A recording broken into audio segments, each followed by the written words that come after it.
Bismillahirrahmanirrahim. Assalamualaikum warahmatullahi wabarakatuh.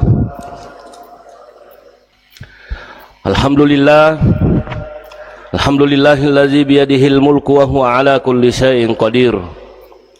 Wa asyhadu an la ilaha illallah wa asyhadu anna sayyidana Muhammadan abduhu wa rasuluh. Allahumma salli ala Muhammadin wa ala ali Muhammad kama sallaita ala Ibrahim wa ala ali Ibrahim innaka Hamidum Majid. Wa barik ala Muhammadin wa ala ali Muhammad kama barakta ala Ibrahim wa ala ali Ibrahim innaka Hamidum Majid. Amma ba'd. Faqad qala Allah ta'ala fil Qur'anil azim. A'udzu billahi minasy syaithanir rajim. Bismillahirrahmanirrahim. Ya ayyuhalladzina amanu ittaqullaha haqqa tuqatih wa la tamutunna illa wa antum muslimun. Wa qala aidan wa dzakkir fa inna dzikra tanfa'ul mu'minin. Shadaqallahul aliyul azim. Ma'asyiral muslimin wal muslimat jamaah subuh yang kami muliakan, hadis yang kita bahas pada subuh hari ini masih sambungannya dengan hadis yang lalu tentang babul amri bil muhafazati ala sunnati wa adabiha. Kita masih perintah menjaga sunnah dan adab-adabnya. Kemudian, nah ini hadis yang kedua, tsani an Abi Najihin al-Irbad bin Sariyah radhiyallahu anhu. Qala wa'azana Rasulullah sallallahu alaihi wasallam mau'izatan balighatan wajilat minhal qulub wa zaraqat minhal uyun. Jadi ada hadis ini dari Abi Najihin al-Irbadi bin anaknya Sariyah radhiyallahu anhu. Qala wa'azana Rasulullah sallallahu alaihi wasallam mau'izatan balighah. Itu Rasulullah sallallahu alaihi wasallam telah menasihati kami. Nasihat ini nasihat yang sangat menyentuh sehingga wajilat minhal qulub, di mana hati menjadi gemetar, wazarakat minhal uyun, dan mata itu menangis. Jadi waktu Nabi menasihati para sahabat itu, sahabat itu merasa takut sampai-sampai gemetar hatinya dan menangis. Fakulna, para sahabat berkata, ya Rasulullah, ka'annaha mau'izatu muwaddi'in fa'ausina. Kami berkata, wahai Rasulullah, sepertinya nasihat ini adalah perpisahan, maka berwasiatlah kepada kami. Nah, jadi sahabat meminta supaya Rasulullah berwasiat karena dia sudah menganggap bahwa nasihatnya ini nasihat perpisahan. Saya tidak tahu apakah Rasulullah sudah mau meninggal atau dia mau pergi satu tempat. Jadi sahabat mengatakan, berwasiatlah kepada kami, berpesanlah kepada kami apa yang harus kita lakukan. Maka Nabi Muhammad SAW pesannya kepada para sahabat dan kepada kita umatnya ini, usikum bitaqwallahi was-sam'i wa ta'ati wa in ta'ammara alaikum abadun habasyiyun. Apa wasiatnya? Aku berwasiat kepada kalian agar bertakwa kepada Allah, kemudian mendengar dan menaati sekalipun yang memerintah kalian adalah seorang budak berkulit hitam dari Habasyah. Wa innahu may ya'ish minkum fasayara ikhtilafan katsira. Sesungguhnya barang siapa yang hidup di antara kalian, fasayara ikhtilafan katsira, kamu akan melihat perselisihan yang banyak. Fa'alaikum bisunnati wa sunnatil khulafa'ir rasyidin al-mahdiyyin addu 'alaiha bin nawajiz. Addu 'alaiha bin nawajizi. Apa artinya ini? kamu akan melihat katanya banyak perselisihan, maka berpeganglah kalian kepada sunnahku dan sunnah khulafaur rasyidin yang diberikan petunjuk. Gigitlah erat-erat dengan gigi garahan. Wa iyyakum wa muhdatsatil umur fa inna kulla bid'atin dhalalah. Dan waspadalah setiap hal-hal yang diada-adakan, karena setiap bid'ah adalah sesat. Nah, hadirin yang kami muliakan, di dalam hadis ini ada beberapa poin nasihatnya Rasulullah sallallahu alaihi wasallam. Nasihat itu suatu hal yang penting. Ya komelo ki salama linu akhira angkalinga ki baca. Itu intinya. Nah, ini nasihatnya Rasulullah, ini adalah pesan Rasulullah. Ini peringatan Rasulullah sallallahu alaihi wasallam. Apa peringatan yang pertama? Usikum bitaqwallahi. Saya berwasiat kepada kalian, takutlah kepada Allah. Bagaimana caranya takut kepada Allah? Laksanakan perintahnya dan jauhi larangannya.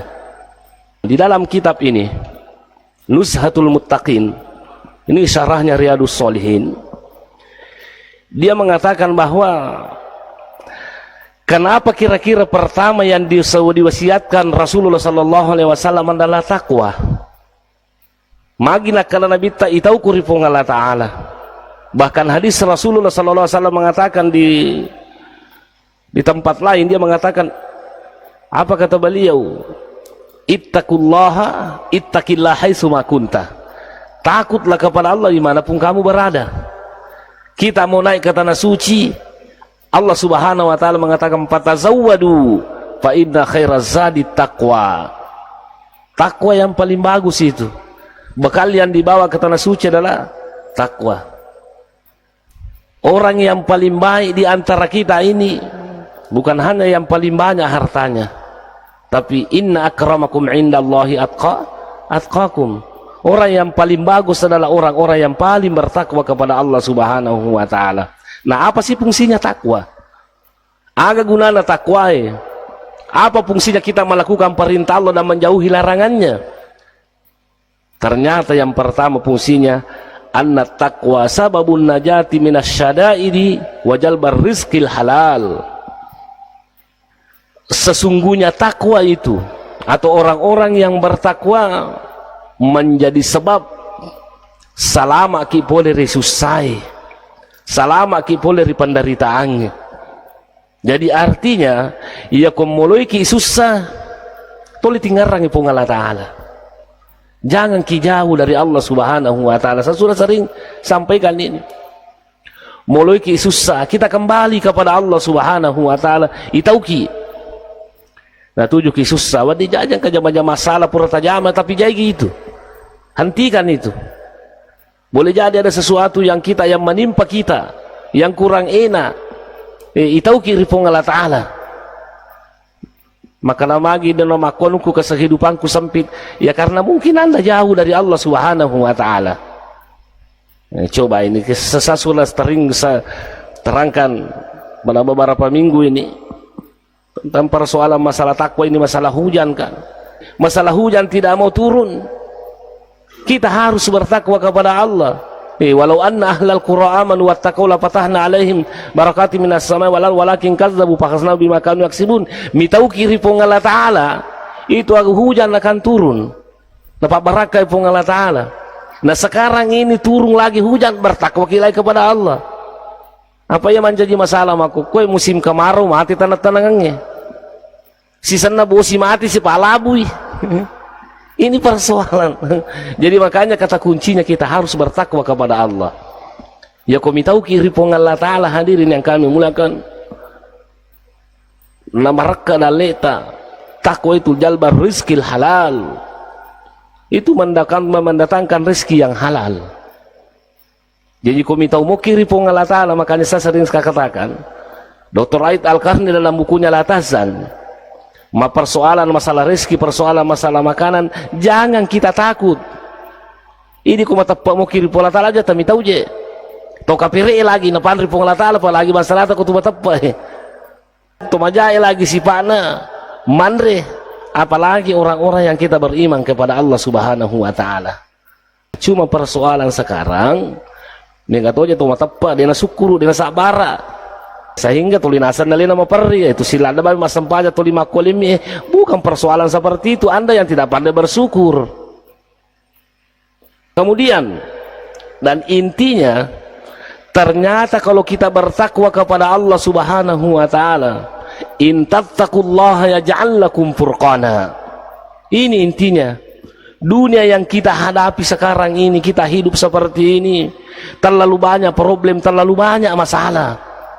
Tapi ternyata kalau kita menjadi orang-orang yang bertakwa, pada tapi goi parintana puang kita niri papisangkana, ternyata Allah Subhanahu wa taala yaj'al lakum furqana. Allah menjadikan satu cahaya dalam hati kita ini supaya kita dapat membedakan mana yang benar dan kita ikuti, mana yang salah supaya kita bisa hindari. Sekarang ini namun mataan risikolan nanti tas salah tuh. Karena kenapa? Karena akalnya yang selalu diandalkan. Akalnya selalu diandalkan, yang lupa pun Allah Ta'ala yang membimbing kita, yang menolong kita. Qulillahumma malikal mulki tu'til mulka man tasha wa tanzul mulka mimman tasha. Allah yang memberikan kemuliaan, Allah yang mencabut kemuliaan. Allah yang memberikan kepemimpinan, Allah juga yang mencabut kepemimpinan kita. Jadi intinya apa? Itau kiri pun Allah Ta'ala. Kalau kita punya rasa keimanan mitau kiri pun Allah Ta'ala, bupa Allah akan membimbing kita. Makanya Nabi Muhammad itu dia nama tan risikolana. Tidak bergelar profesor, tidak bergelar doktor, dia kena sekolah, tapi karena imannya luar biasa, makanya dia mendapatkan tuntunan dari Allah Subhanahu wa taala, sehingga dia sukses mengarungi kehidupan dunia, sehingga dialah yang menjadi ikutan kita semua. Malahan Allah Subhanahu wa taala mengatakan, qul in kuntum tuhibbunallaha fattabi'uni yuhibbukumullah wa yaghfir lakum dzunubakum wallahu ghafurur rahim. Nabi Muhammad menjadi tolak ukur itu. Betul kong kagak tajama dena pada Nabi Muhammad itu salah. Nah, nanti kita bahas ini karena ada lagi tulen katoja masalah bid'ah. Selalu ada bid'ah dibahas ini. Nah, jadi intinya Pak Bu, wasiat pertama Rasulullah sallallahu alaihi wasallam, kita harus bertakwa. Ditau kiri pun Allah Ta'ala tapi goi parentana tadi niri papisangkanya, kita akan mendapatkan pertolongan dari Allah Subhanahu wa taala. Iyansurkumullah fala ghaliba lakum. Ya ko pun Allah Ta'ala tulungi pun Allah Ta'ala memberi petunjuk, fala mudillalah, tidak ada yang sanggup, tidak ada yang bisa menyesatkan kita. Ya ko natulungi pun Allah Ta'ala tumitaumu, fala ghaliba lakum, tidak ada yang bisa mengalahkan kita. Karena itu dalam kehidupan ini saya nasihati diri saya sendiri, saya juga nasihati ki Ibu Padi dengan melalui hadis-hadis Rasulullah pada lokimei napigo parentana pong ini niri papisangkana. Mudah-mudahan dunia yang sebentar kita tempati ini kita bisa selamat, kita bisa husnul khotimah dengan ini berjuang melakukan perintah Allah Subhanahu wa taala. Kemudian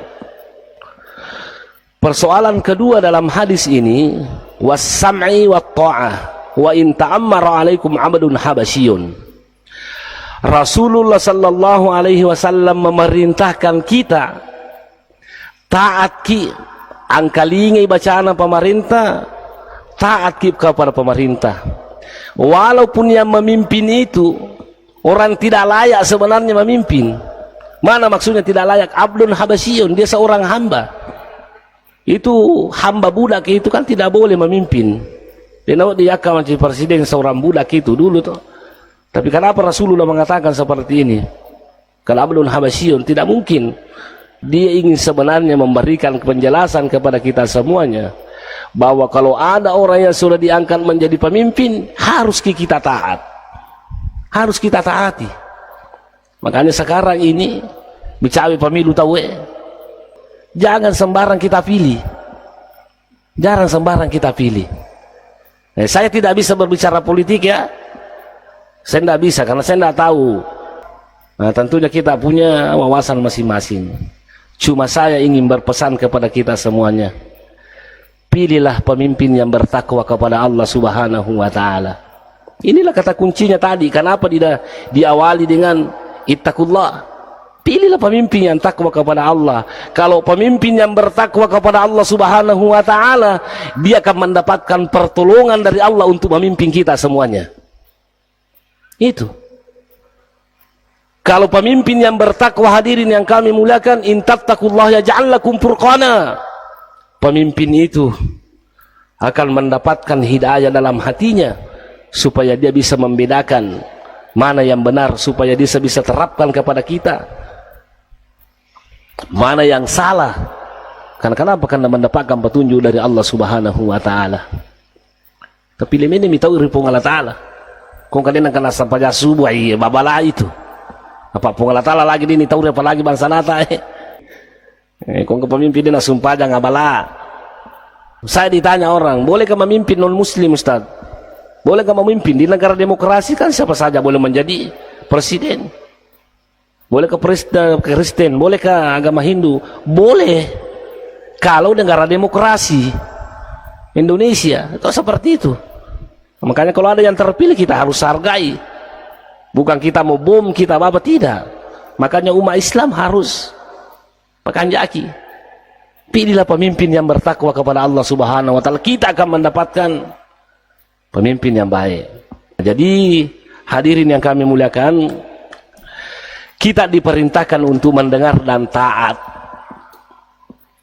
Itulah makanya ada sebagian di antara kita umat Islam ini mengharamkan demo. Tidak boleh katanya di demo itu perempuan, apa namanya, pemimpin. Dewa tinggi demo pemimpinnya, haram hukumnya. Tapi tunggu dulu, karena negara demokrasi membolehkan demo. Boleh sih demo toh, boleh demo. Kalau pemimpinnya otoriter, pemimpinnya korupsi, nanti kali nggak baca, boleh di demo. Kalau negara demokrasi, tapi dengan catatan aja mau tuni kantor camae. Mak demo kantor bupati na tunu, mak demo na calamana petugas silalong jangan itu bukan lagi mendemo namanya, itu huru hara namanya. Melo to mitikan na calai ko bayi ko makasolang, bukan demo namanya, itu namanya unjuk rasa.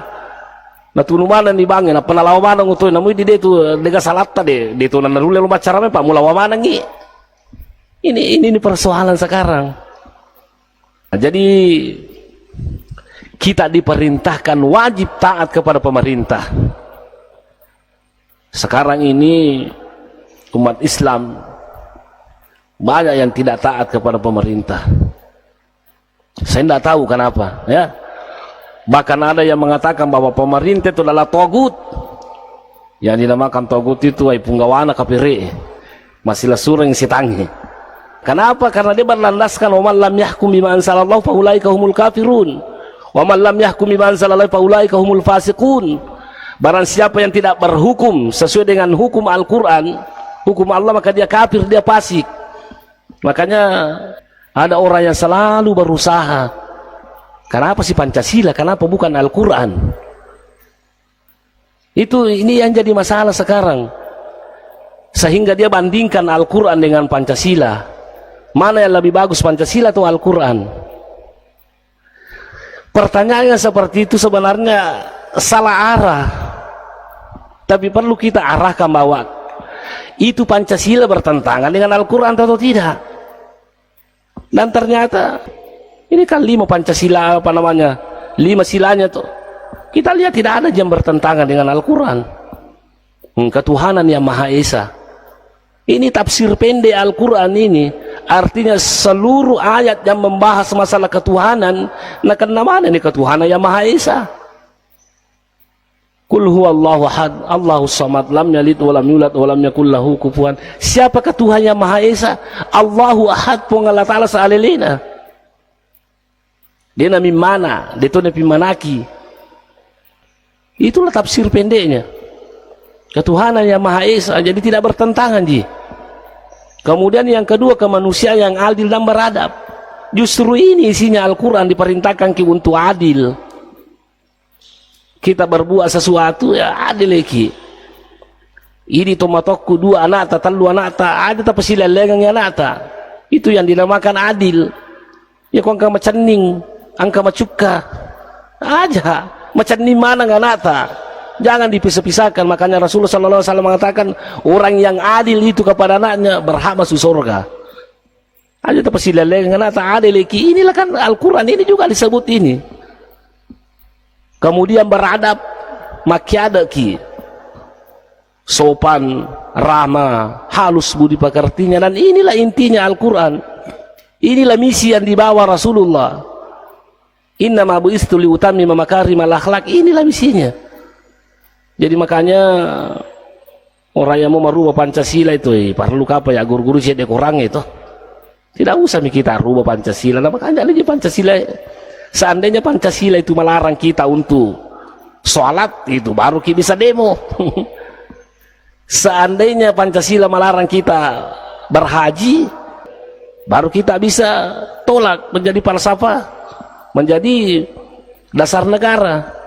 Tapi kan justru sesuai dengan sejalan dengan Al-Quran, persatuan Indonesia, kerakyatan yang dipimpin oleh hikmat kebijaksanaan dalam permusyawaratan atau perwakilan dan keadilan sosial bagi seluruh rakyat Indonesia, tidak ada yang bertentangan dengan Al-Quran. Ini memang kokoh menjadi permasalahan karena kita tidak sanggup melakukan ini. Apa dasar negara kita yaitu Pancasila. Sering kita tidak adil, sering kita tidak mau bermusyawarah. Angka mau perlu masuk telo koto ajue di pada bakanja Tuhan Maha Sana. Kita yang menjadi persoalan. Nah, dan ini hadirin yang kami muliakan, kalau kita lihat ini Pancasila ini persis dengan ini tadi Khulafaur Rasyidin ya. Khulafaur Rasyidin, cara kepemimpinannya Khulafaur Rasyidin hampir sama ini.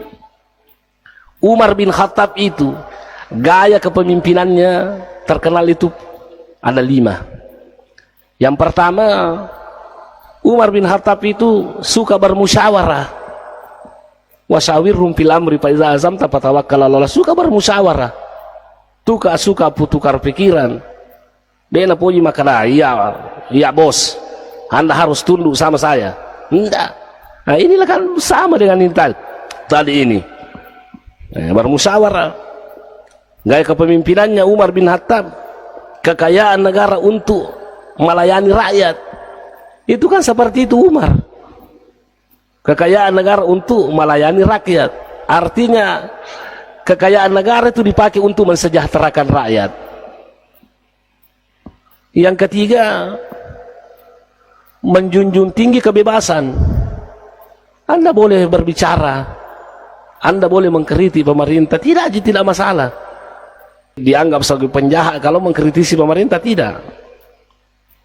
Bahkan kalau salah Umar bin Khattab itu ketika dia pertama diangkat menjadi gubernur, dia mengatakan kalau saya salah ingatkan saya. Ya kota salah kah peringeran kah tapang kah ara narampu bangkuna. Maka Umar, kalau Anda tidak adil dalam memimpin, kalau Anda pemimpin yang tidak bertakwa, napa lampu bangkuna, napaku bangkuna ini yang meluruskan kamu, bangku lampi tawamu. Coba bayangkan itu, Umar kasih tahu begitu, saking terbukanya. Tapi pulang kau arah badui, maka Umar, kalau kamu tidak adil, tidak bertakwa kepada Allah dalam memimpin, ia bangku lampi palampu kau. Kalau tidak Anda lurus, itu hebatnya. Kemudian gaya kepemimpinannya Umar adalah siap mendengar dan menerima kritikan. Yang kelima, gaya kepemimpinannya Umar bin Khattab adalah terjun langsung mengatasi masalah rakyat. Luar biasa itu. Ini bukan pencitraan. Umar bin Khattab itu tanggal beni pinalo joka kota ngana masyarakat. Dia pada makokoi si semanaki toh, si semanaki. Umar bin Khattab itu kalau sudah tengah malam orang semua tidur di malam hari, Umar itu keluar. Pernah suatu hari dia mendengarkan anak-anak menangis. Mage bupana terirona, dia mau makan tidak ada makan malamnya. Maka ada mana sabar aku na digagawa di Andre. Tidak ada yang bisa kisah kita makan. Melu kaman nasu ke sini digagawa di Andesok. Sabar aku na baja pi. Nah, Umar itu mendengarkan. Mendengar itu Umar apa yang dicakapkan masyarakatnya. Umar langsung pulang ke Baitul Mal. Panatolo na basnas di. Lo buka itu Baitul Mal. Na buka na pamala gandum, dibawakan itu perempuan. Maka yang kamu nasuman rupan-reng anakmu. Tidak ada yang lihat Umar pada waktu itu. Tidak ada yang lihat. Bagaimana inilah gaya kepemimpinannya. Orang seperti inilah perlu kita taati. Pemimpin seperti inilah yang perlu kita taati. Dan alhamdulillah pemimpin kita di Indonesia kan bagus gitu. Nah, cuma di Indonesia saya lihat ini terlalu banyak orang pintar. Terlalu banyak orang pintar. Jadi pemerintah dia disangkan-akan ijame, Pak Ijame kasih kariti. Dia dari jama ketuk kariti jadi pusing. Itu saya loku ala pasangir ana jama. Ya kok korupsi yang KPK tikannya. Kalau umpamanya la palesisal kan ada BPK yang periksa keuangannya. Nah, ikut itu pada mana setuli kariti ini jadi masalah. Makanya inilah kembali wasami wa ta'ah, taat ki walaupun siapa yang memimpin kita. Kemudian hadirin yang kami muliakan, yang ketiga, persoalan yang ketiga, wa innahu may ya'ish minkum fasayara ikhtilafan katsira. Hari ini sudah lebih 1000 tahun Rasulullah sallallahu alaihi wasallam telah meninggal. Lebih sisa tahun nama tiada Nabi ta. Pede lau asoi semakin banyak perselisihan yang kita hadapi. Jangankan dengan agama lain, kita sendiri sesama Islam ini terlalu banyak masalah, terlalu banyak persoalan, si salah-salah ki dan lain sebagainya. Sehingga makanya Rasulullah sallallahu alaihi wasallam mengatakan, "Fa'alaikum bisunnati wa sunnatil khulafa'ir rasyidin al-mahdiyyin." Tapi saya ingin ingatkan Pak Bupa, Nabi Muhammad sallallahu alaihi wasallam sudah meninggal, khulafa'ur rasyidin Abu Bakar, Umar, Utsman, Ali, bahkan di Dalul Falihin termasuk Hasan, dia sudah meninggal. Makanya kepada siapa lagi kita mengambil contoh? Kepada siapa lagi yang kita mau ikuti? Tentunya ulama kita lah yang perlu kita ikuti, karena dia lah yang lebih paham hadis, dia lah lebih paham sunnah. Jadi jangan kita mengatakan, karena ada orang yang membenturkan itu, masa Imam Syafi'i macin role kota Nabi Muhammad. Bukan seperti itu pertanyaannya. Mana katanya lebih mulia Allah Nabi Muhammad daripada Imam Syafi'i? Imam Syafi'i kan Nabi Muhammad. Mana Imam Syafi'i macin role mata Nabi Muhammad? Persoalan bukan seperti itu Syafi'i dengan Muhammadnya, tapi persoalan sekarang itu Imam Syafi'i siapa yang diikuti? Siapa yang diikuti Imam Syafi'i? Tentunya kan Nabi Muhammad. Dan dia lebih paham agama tentang kita. Maka ini syarat dari Allah, pas'alu ahla zikri in kuntum la ta'lamun. Betul nak kongka dia mesti kita lay ahlina. Inilah yang jadi persoalan sekarang kita umat Islam. Apalagi sekarang yang terlalu banyak kelompok. Ada juga saya lihat kelompok itu baru-baru dia hijrah si salamanan di Bali Bolana. Baru-baru dia hijrah. Napi baru-baru mak guru agama si salamanan di Bali Bolana magen karena tidak sesuai dengan kelompoknya. Namo ustaznya na benci mana to. Kenapa? Karena lengir kagak guru iro. Padahal seharusnya itu kita harus berpikir, kalau memang yang Anda pelajari itu benar, kenapa mesti kita benci semua orang? Nabi Muhammad itu menggait orang supaya masuk Islam. Nabi Muhammad SAW menggait orang supaya mengisahkan Tuhan.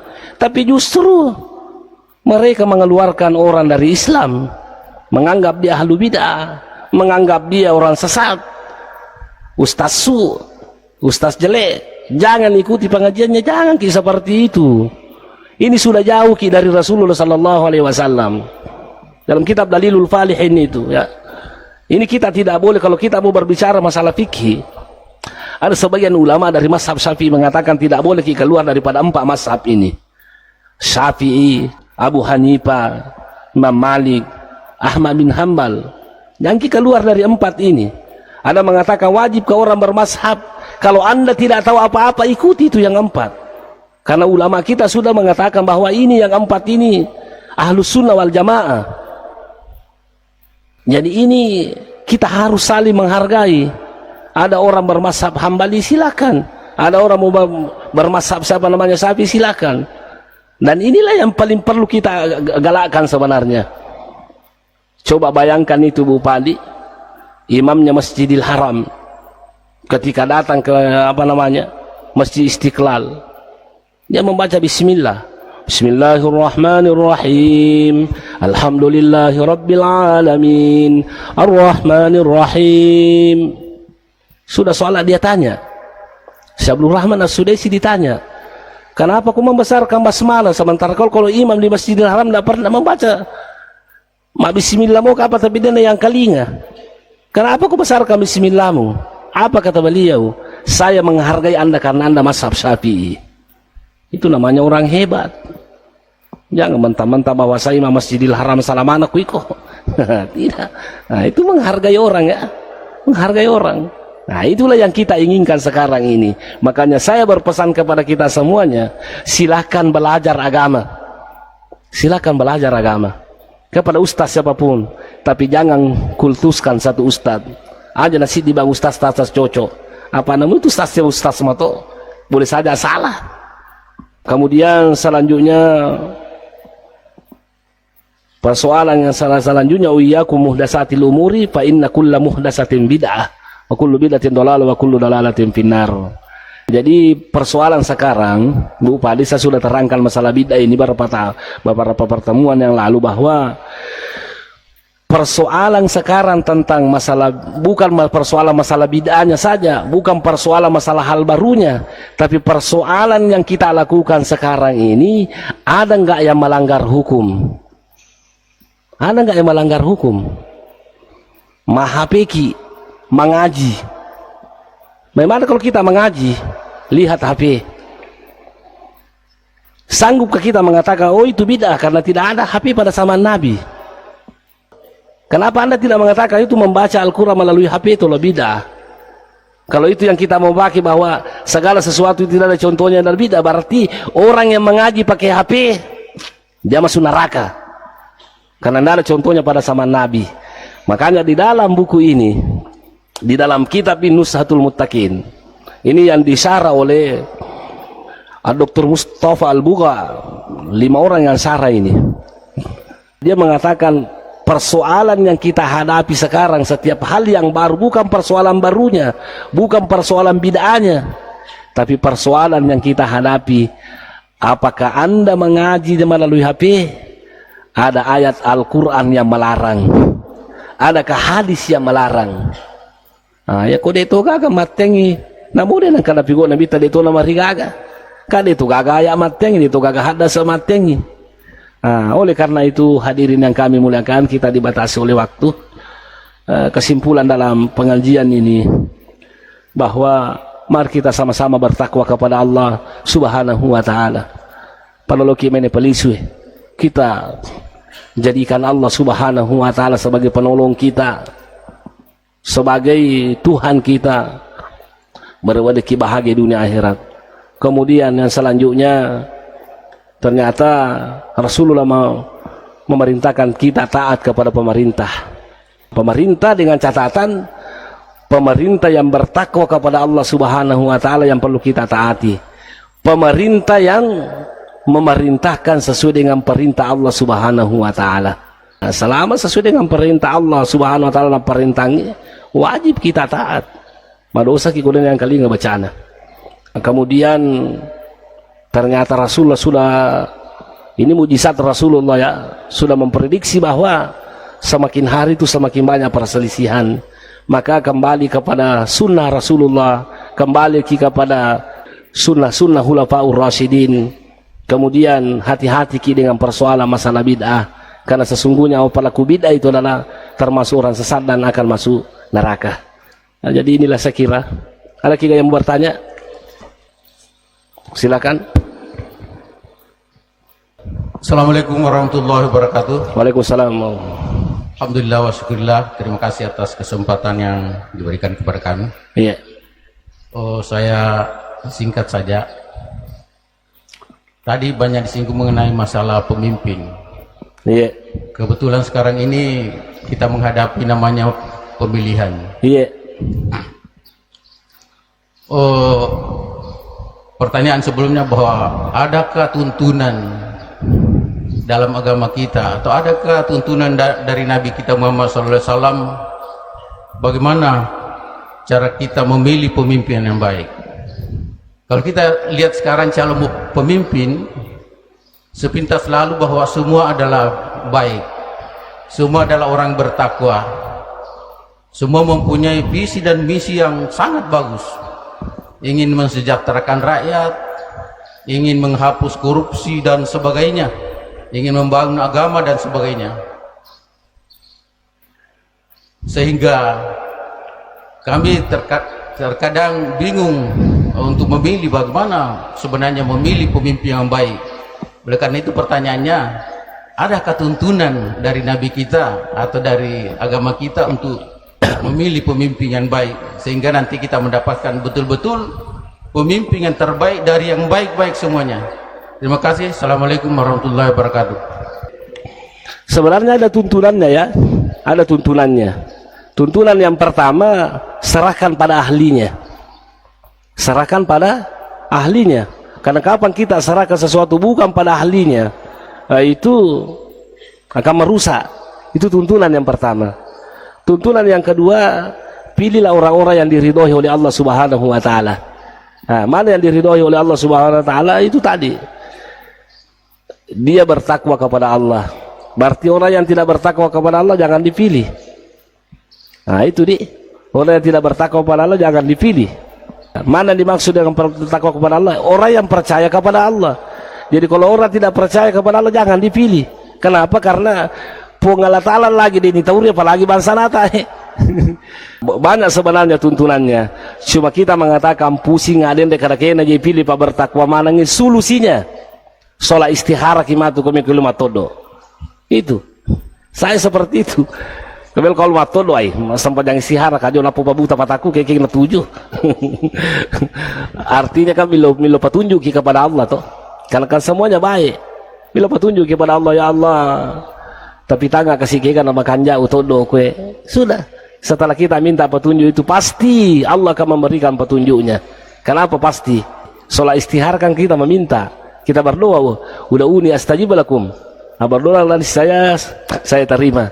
Nah, jadi Pak Haji persoalannya seperti itu, panjang sekali sebenarnya panjang sekali persoalan kalau kita mau bahas. Jadi kata kuncinya di sini adalah sholat istihara dulu sebelum menentukan pilihan. Sholat istihara sebelum menentukan pilihan. Karena kenapa? Banyak memang orang kecewa. Ini kadangkala biasa Pak angkat oje emakor pencitraan. Setelah kita makan jalada waktu namelo agak sana calik sisa nama calim. Namo melo na bukai camingo to na kulalo dito. Ini jadi persoalan. Bukan apa si semana tahu ya. Si semana si pojimana tahu ya. Nah, jadi intinya begitu. Sholat istihara apa makan jamanat toh. Nah, saya juga tidak berani mengatakan ini yang jelek, ini yang bagus, tidak, karena kita tidak tahu juga toh. Karena saya juga bukan politis. Saya bukan politikus. Jadi hukum Allah Ta'ala itu kata singkatnya saya. Pada ule baca mana biografi nama aku kita kembali kepada Allah. Nah, kita kembali kepada Allah. Itulah ciri-ciri orang bertakwa. Miki makutana kah? Ya, mari kita sama-sama berdoa kepada Allah. Amin. Bismillahirrahmanirrahim. Alhamdulillah wassalatu wassalamu ala Rasulillah. Rabbana zalamna anfusana wa illam taghfir lana wa tarhamna lanakunanna minal khasirin. Rabbana ighfir lana wa li ikhwanina alladhina sabaquna bil iman wa la taj'al fi qulubina ghillan lil ladzina amanu rabbana innaka ra'ufur rahim. Allahumma inna nas'aluka al-huda wat tuqa wal afafa wal ghina. Rabbana atina fid dunya hasanah wa fil akhirati hasanah wa qina adzabannar. Subhana rabbika rabbil izzati amma yasifun. Wassalamun alal mursalin. Alhamdulillahi rabbil alamin. Al-Fatihah. Suratul ladzina an'amta Amin. Sekian dan terima kasih. Assalamualaikum warahmatullahi wabarakatuh.